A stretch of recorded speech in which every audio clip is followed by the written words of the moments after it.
Welcome back to Beyond the Curve. I have some great and exciting videos for you today.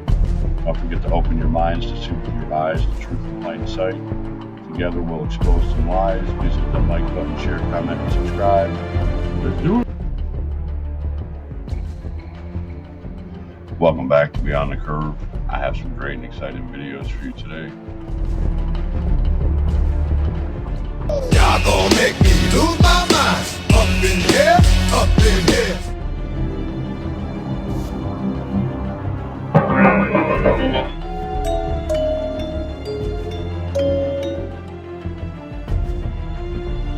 Yo, that junk is flat.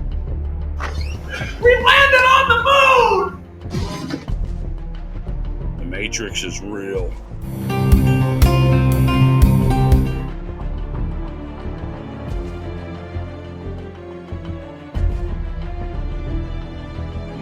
May have been misidentified as protrusion. Reptilians. Dive right in. Remember that old song? If you go into the woods today, you're in for a big surprise. Oh, I'll say, especially if it's Nova Scotia, you're going to get arrested and fined, maybe frog marched out in handcuffs. Let's go to you first, Viva. What in the world do you make of this? I thought we're not supposed to be into profiling when it comes to law enforcement. Why does it seem that the government in Nova Scotia has this idea that if you're going into the forest, you're obviously there to start a forest fire? This is kind of like COVID craziness, no? Well, it is. It's the what's the successor to COVID craziness because they corrected COVID. So why not do it again? Declare an emergency and prohibit people from accessing public grounds, outdoor forests. I mean, I've been covering it from Florida, and it's like the American side of my audience cannot possibly understand how bat crazy Canada has gone. And so, I mean, the funny thing is, like, I dig into Tim Houston a little bit. You just put in the word someone, liberal, conservative, politician, whatever, and scandal, and you'll find that Tim Houston already has a shady past, a shady history, some questionable dealings, some questionable dealings with his neighbors in terms of granting government contracts, and set all of that aside. But it's great that they put the spotlight on themselves. It's insanity. It's abject insanity that this guy comes out in his nice, polite Canadian accent. He's like, "Oh yeah, if you have property A, we implore you not to go out on your own property." It's insanity that could only be tolerated in a country like Canada, maybe Australia, where it seems that people are just content letting the government govern them so hard that they govern them into their houses during the summer.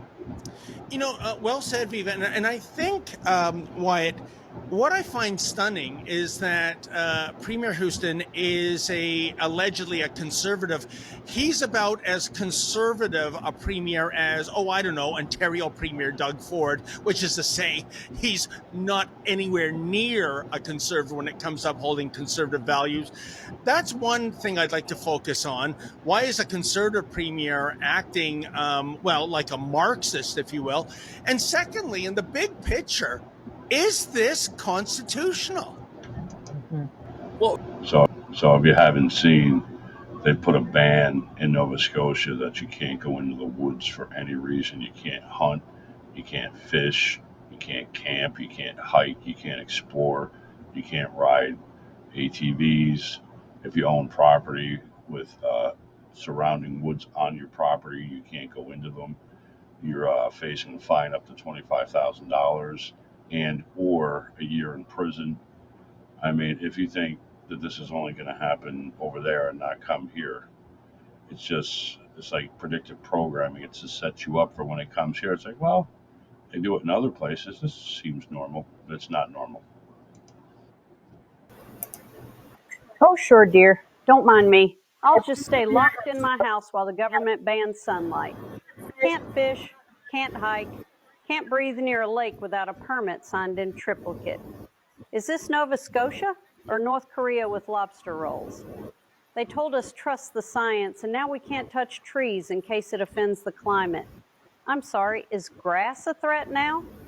What's next? Rationed oxygen and a bedtime? It's one thing to trust the science if they give you the real science. But let's not forget, science is a religion like anything else.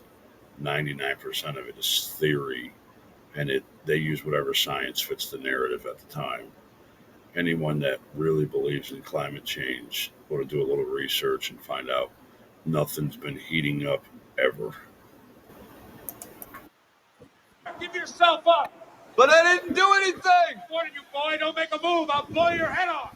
I didn't do anything. Yesterday, Nova Scotia brought in some strict new wildfire restrictions due to the ongoing hot and dry weather, which is banning people from entering the woods to do things like camp outside designated areas or hike, fish, or even ride ATVs. Violations carry a big fine of $25,000. And there's more news. Today, the province announced its long-term transportation plan, a 20-year vision to tackle gridlock and improve all transportation methods like ferry service and even commuter rail. At the same time, our guest today, Nova Scotia Premier Tim Houston, was just part of a meeting with the Prime Minister and his fellow provincial leaders to talk about trade and tariffs. Premier Houston, thanks for joining us. We appreciate your time. Happy to be here. Thanks for having me, Jesse. Why don't we begin with the dry conditions? There's a lot of people talking about this ban that came into place yesterday, and a lot of people don't like it. This is the time of year they want to get into the woods and take part in outdoor activities like hiking and fishing and even do so responsibly, like, say, at Duncan's Cove. But why do you feel like this ban of going into the woods is justified now? Yeah, this is a difficult decision. I'm a Nova Scotian too. I love to be outside all around, but certainly in the summertime as well. These are really difficult decisions. But look across the country, over 750 fires burning in Canada, all kinds of evacuations, destruction of personal property, people losing their homes. It's not that long ago, just 2 years ago in this province, we had severe damage and incredible loss. It's like they're implying that normal people are just going into the woods setting fires. That's not what's happening. So preventing people from camping, hiking, fishing, all those things has nothing to do with fires. It has to do with they don't want you being able to take care of yourself, and they need you relying on the government. That's what it's about, control people. To people in this room, if you wrote correctly, you'd see, look at the kind of numbers we have. DC, 41 per 100,000, number one that we can find anywhere in the world. Other cities are pretty bad, but they're not as bad as that. Is that where you want to live? The reporters of the world? Juvenile offenders and crimes against persons, as they say. It's getting worse.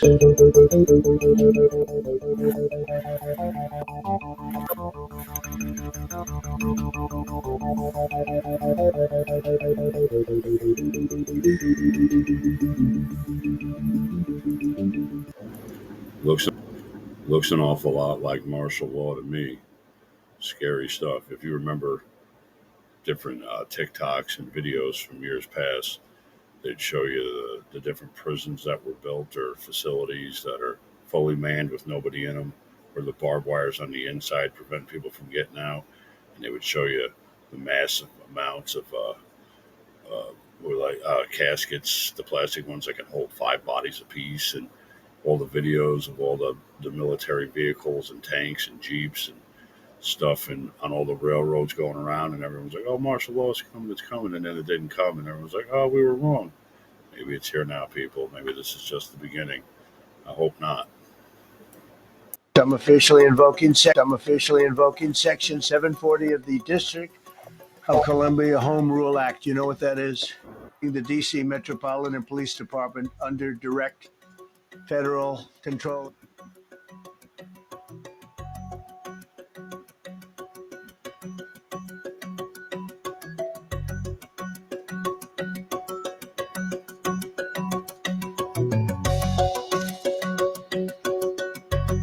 Today we're declaring public safety emergency in the District of Columbia.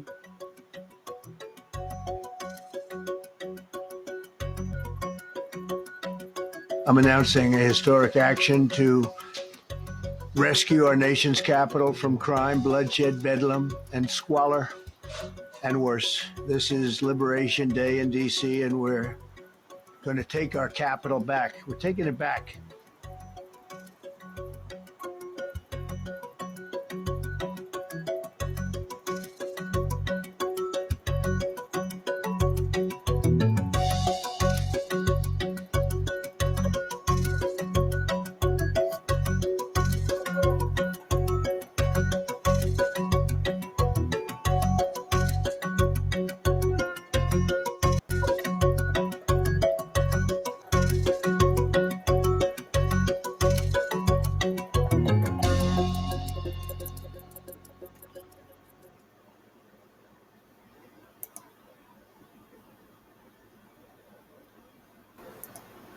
This could be seen as a good thing if we were ever told the truth.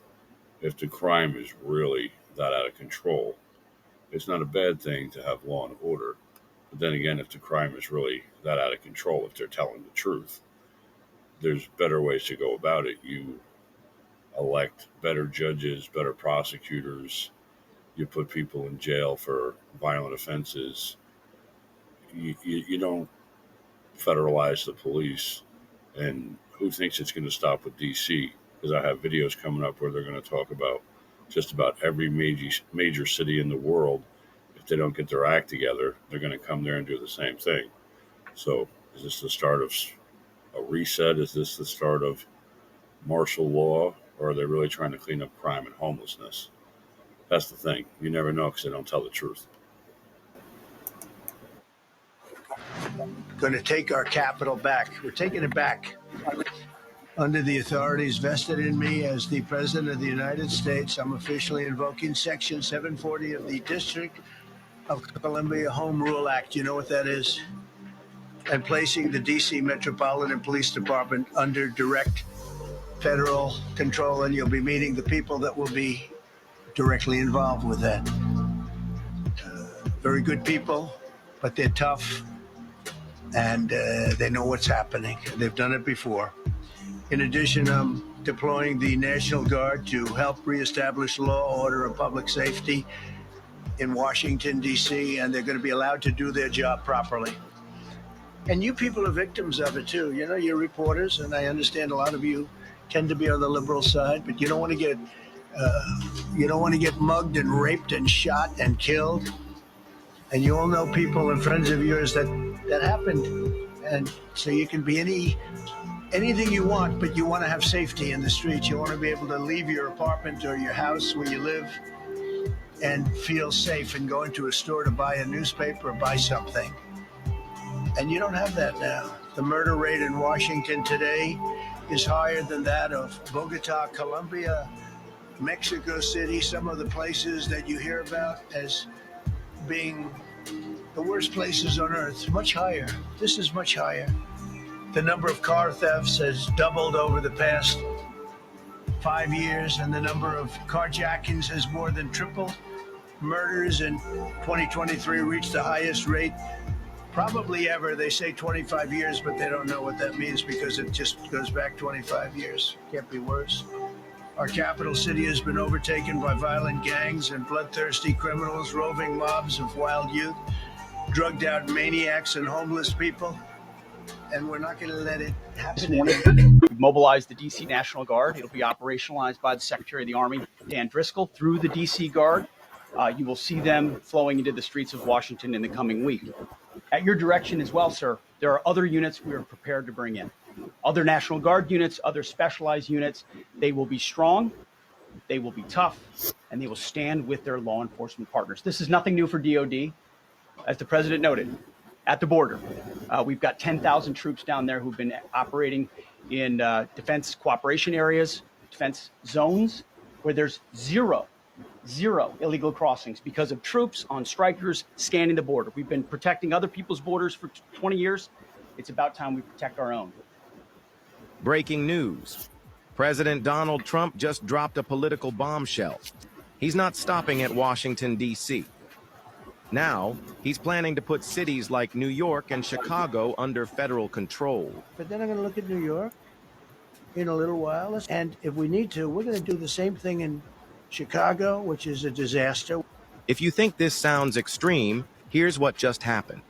In D.C., Trump invoked Section 740 of the Home Rule Act, taking control of the local police, deploying the National Guard, and sidelining city leadership. He says it's to stop a crime emergency. But here's the twist. FBI data shows violent crime in these cities is near 30-year lows. So is this about safety or raw political power? Extending federal control would bypass mayors, override local police chiefs, and put urban America directly under the White House. Legal experts say it's almost certain to face constitutional challenges, and it could ignite one of the fiercest fights over states' rights in modern history. Supporters, including some police unions, call it finally getting tough on crime. Critics say it's nothing less than a federal takeover of America's biggest cities. Would this be a historic crackdown or a dangerous power grab? Share this video and tell me in the comments. So more U.S. cities have issued lockdowns, and I want to address what cities these are and why we are experiencing lockdown right now. What's very interesting about this is not only what is going on, because that is first and foremost what I want to share with you, but the second thing, and probably the bigger story, is how fast this spreads. So I'm going to break all this down in just a moment, but all I ask is one thing. It takes 2 seconds. Go ahead, hit that like button if you enjoyed these daily updates. And now let's begin. So here's what we need to discuss. Look at this. It says northeastern towns issue voluntary lockdown to prevent spread of mosquito-borne disease. It says Eastern equine encephalitis can be deadly, health officials warn, but cases are extremely rare. Now, this was from a couple days ago. However, the concern and the risks aren't changing. Okay, the concern is still the same. But I want to show you something. Okay, this is what I want to show you right here. It says 4 Massachusetts towns: Douglas, Oxford, Sutton, and Webster have enacted a voluntary evening lockdown in an attempt to curb the spread of a potential deadly mosquito-borne disease. What the hell going on here, America? Allegedly, Washington, D.C. is preparing for a great pandemic. And the case is now that they're claiming that a human contracted the bird flu. And allegedly, the bird flu is not just being contracted by the animals anymore. It's mutating into the humans now. And according to the former CDC director, Dr. Robert Redfield, he said it could be a great pandemic due to this bird flu. Now, I know everybody remember 2020 and what we had to go through then. Is America ready for another great pandemic? Because the CDC director is claiming that the bird flu death rate is at a 50% rate, meaning that could be worse than 2020 by far. Now, if you go back and you look at all the work that I did from 2020, you will see that I predicted 2020 event before it even happened, a year way before it even happened. Now, y'all stay with me. See, why y'all worried about all the distractions in the world, all of this P. Diddy shit, and all of these drones and shit, this was really happening. The big question is, America, where is Dr. Fauci? Since he made all of that money from 2020, you ain't seen him since. I heard he got offshore accounts and stuff like that, where he can't even run his business in America. But it's happening. Y'all leave a comment below on what y'all think about this. It's coming from all sides. The main thing here, though, is lockdown, reset. I personally don't believe pandemics even exist. The last one I think was manufactured, and I think most people, died from one thing or another, and they contributed to COVID. If COVID were even real, I think most people got sick from the vaccines and are still getting sick from the vaccines. But just look at everything. You got martial law, federalization of police. You got the National Guard. You got, in Canada, you can't go into the woods. It's coming here soon. You got the facial recognition software. You got the digital ID. We're going to be turning over to digital currency. You got mosquitoes that are coming off of Bill Gates mosquito farms. You got bird flu. I mean, they're really setting us up for something. And I hope this time we don't fall for it. And I hope we fight back. The United States will go into lockdown in 2025, and The Simpsons already saw it coming. In a nearly forgotten episode, Springfield spirals into chaos when a mysterious virus spreads uncontrollably. It all starts with one innocent mistake. A delivery guy sneezes on a box of imported goods. Within hours, symptoms start popping up everywhere. Coffee shops, airports, jam-packed malls. No one knows where it came from, but everyone's getting sick. Fear takes over. Streets go quiet. People stay home. Total lockdown. Now, in 2025, the storyline feels eerily familiar. The news looks just like that episode. Coincidence? Or a warning we ignored? The Simpsons have predicted everything from smartwatches to global pandemics. Could they have nailed this one too? Maybe it's just a cartoon, or maybe they knew something we didn't. These Simpsons episodes blow my mind. I have multiple thoughts on it. It's like All the world is a stage, predictive programming. They know what's coming because it's been planned out for years and years and years. Or I'm not a huge believer in manifestation, but they put the truth in front of you. They put what they want to do in front of you, and maybe as a collective, if enough people believe it, it can be manifested. I honestly don't know. Trump just made a wild move. If you're between 18 and 25 and you've got a juvenile record, congrats. You've officially been listed for the U.S. Army. Yep. Doesn't matter if you're a guy or a girl. Welcome to the draft. So, to everybody who wanted to be on baddies, chasing clout, doing TikToks, or thinking life was just drama and vibes, better get those boots laced up. This is real now. CNN talking about it. Fox News all over it. Social media already exploding. This ain't a rumor, it's happening. And hey, some of y'all been out here wilding anyway, saying, I ain't scared to shoot. So go ahead. Now Uncle Sam's handing you the uniform and saying, do it for your country. You're dying in the hood for nothing. Now they're like, might as well die for a flag instead. Patriotism, right? And before you start screaming, this is unfair, just remember what the man himself once said. Ask not what your country can do for you. Ask what you can do for your country. So yeah, it's going down. Ready or not. And the orders of the officers appointed over me. Well, I hope you enjoyed today's videos. My thoughts on it is everything is being done for a reason, for a global reset of sorts, like it's been done in the past, like with the Tartarian Empire. Maybe too many people are waking up to the bull crap, to the fraud, to the control, to the prison state that we live in with the elitists and all these different things. And like you got in Canada where they can't go into the woods because of the wildfires, but what are the odds these wildfires are due to direct energy weapons, um, weather manipulation, where they're controlling the weather, earthquakes, floods, all these things, and they want to say it's climate change, but maybe it's all man-made because it serves a purpose. So how long before it comes here, but we're not allowed to go outside and do anything? We got all the different like planes dropping out of the sky. Maybe that's to scare people away from flying, and then at one point, no one will be allowed to fly except for maybe elitists, which would be like your billionaires or maybe sports teams to get the different, if there even is sports teams, who knows? And then you got the martial law coming in, starting in D.C. Is it going to work its way through the entire country? Who knows? And then they're trying to scare you with a new pandemic, bird flu, or the mosquitoes, or it's like all these things fit together. And with all those things, you still got to worry about alien false flag, the one world religion, the one government. And they need all that into place by the time they open up and start these 15-minute cities. And then when you have these cities, there'll be the facial recognition, most likely the social score. It'll look similar, if not worse, than China. They're going to use AI. They're going to predict if you're going to commit a crime in the future. I mean, all these things are tied into a reset because remember, there's too many of us. We're using up the resources, which is absolute bullcrap. There's more than enough food and water for everybody.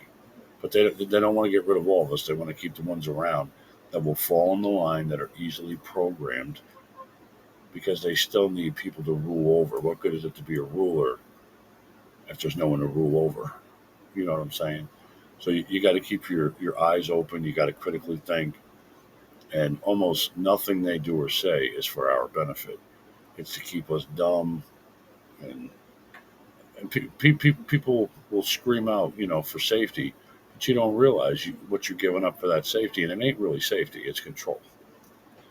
So if you like the video, please hit that like button, share, comment, subscribe, leave me some comments, and I'll catch you on the next one.